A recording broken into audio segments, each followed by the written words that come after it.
স্বাৰ্থত সকলোৱে মিলাপ্ৰীতিৰে কাম কৰাৰ পৰিৱেশটো দেখি মই অত্যন্ত আনন্দিত।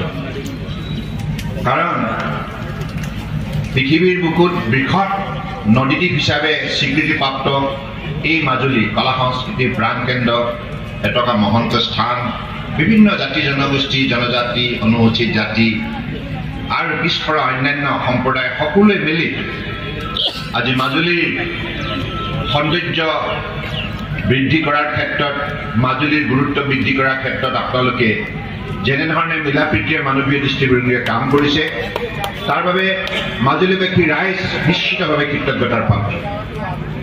মই এইখন সমাজকে প্ৰতিনিধিত্ব কৰাৰ সুযোগ লাভ কৰিছোঁ, আপোনালোকে সুযোগটো দিছিল।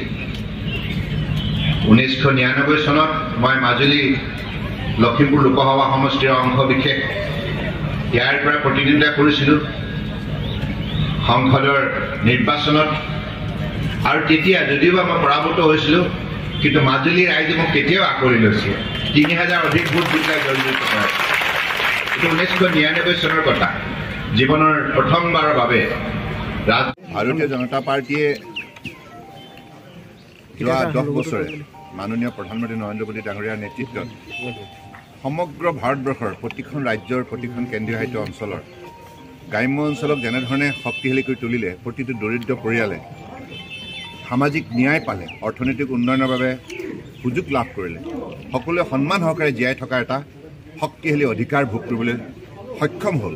সেইবাবেই এই পঞ্চায়ত নিৰ্বাচনত অসমৰ ৰাইজেও আন্তৰিকতাৰে ভাৰতীয়